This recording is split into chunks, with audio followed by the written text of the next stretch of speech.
We would like to clarify persistent reports that former Speaker Martin Romualdez had purchased a house and lot in a plush subdivision in Makati City using the Discayas as front in the said sale. If verified to be true, this could possibly establish a direct connection between the former Speaker and the Discayas.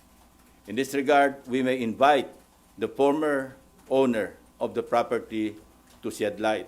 Sino po yung may-ari ng biniling property na naging front ho ay ang Discaya? I'm trying to arrange a meeting with her, and kapag may liwanag na, kasi narinig ko rin na parang willing siya mag-testify. Yung may-ari, sir? Yung may-ari, yung dating may-ari.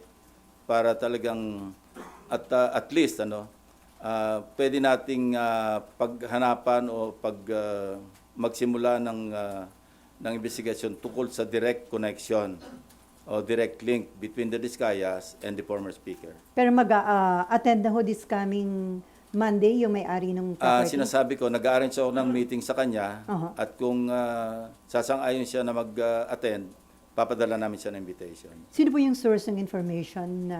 Marami. Marami nagsasabi niyan. So ito na po yung pwedeng maging direct link at baka yung hindi... para may pagsimulan yung kung sino man yung gusto mag-imbestiga. Against former Speaker Romualdez? Not necessarily against, but to shed light. Bakit ganun ang connection? Para pagkatiwalaan mo yung isang contractor na nasa sangkot sa, sinabi ko na ito, 207.5 billion pesos na kontrata mula 2016 hanggang 2025. Napakalaki. So Sir, kung mayroong connection, dapat na maliwanagan natin kung bakit ganun kalakas ang tiwala para ipagkatiwala mo yung pagbili ng isang house and lot sa isang subdivision, sikat na subdivision sa Makati City. at magkano po yung amount nung... Name your price yung usapan. Gusto natin maliwanagan kung magkano talaga nagkabentahan. Pero hindi po invited si former Speaker Romualdez? As I said, pagdating sa counterpart namin sa House, mayroong parliamentary courtesy na umiiral. At pwede lang namin silang imbitahan, hindi pwedeng pilitin, through the House Speaker.